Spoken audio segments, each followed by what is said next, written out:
এয়া নহৰু লৈছোঁ, আদা, কেঁচা জলকীয়া, আলু লৈছোঁ, পিঁয়াজ।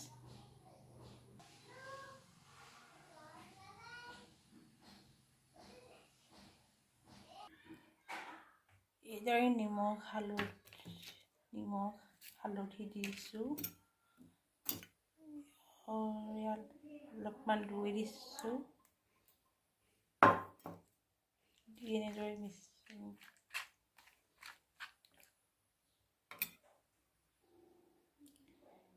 ইয়াত হৈছে ৰেড চিলি, জিৰা, ধনিয়া আৰু মিট মছলা।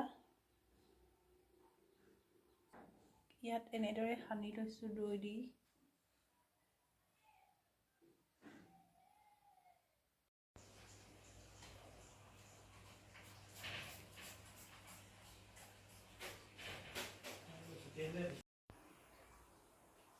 তেলখিনি গৰম হোৱাত ইয়াত পাঁচফোৰণ অলপ দি লৈছোঁ।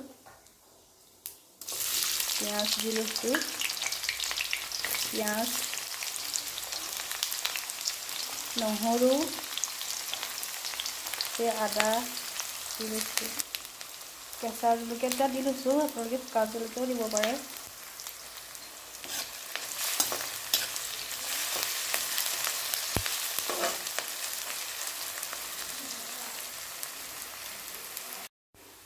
পিঁয়াজখিনি ভজা হৈ গৈছে, তাৰপিছতে মাংসখিনি দি ল'ব।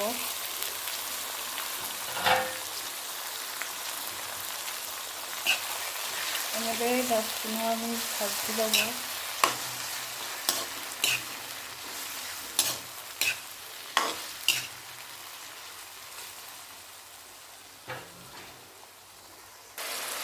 দৈ দিয়াৰ কাৰণে তেলখিনি ওলাই গৈছে বুলিছে।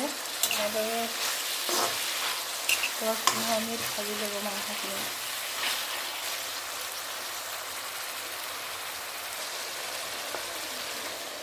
কাটি লোৱা আলুখিনি দি ভাজি ল'ম অলপ।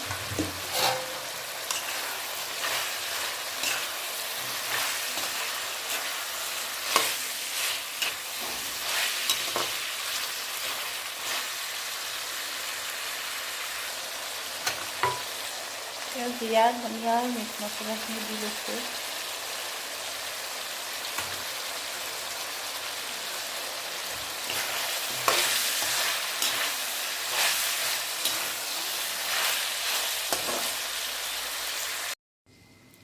মাংসখিনি ভজাৰ পিছতে গৰম পানী দি দিছোঁ।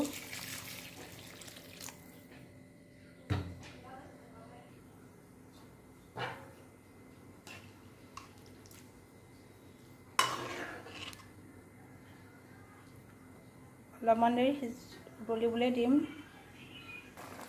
ইয়াত দেখিছে ধুনীয়াকৈ উতল আহিছে।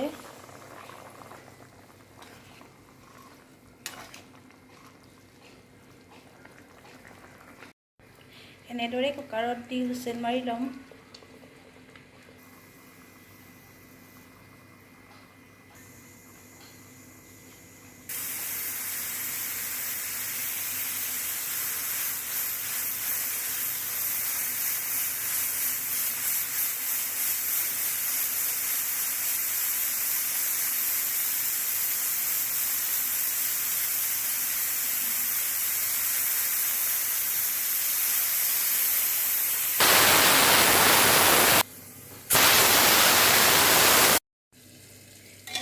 ধুনীয়াকৈ মাংসখিনি সিজি গৈছে কুকাৰত।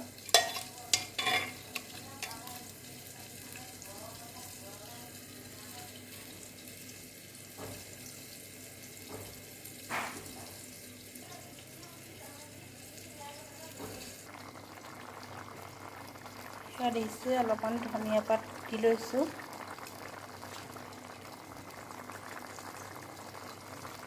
ধনিয়া পাত দি অলপ উতলাই লৈছোঁ।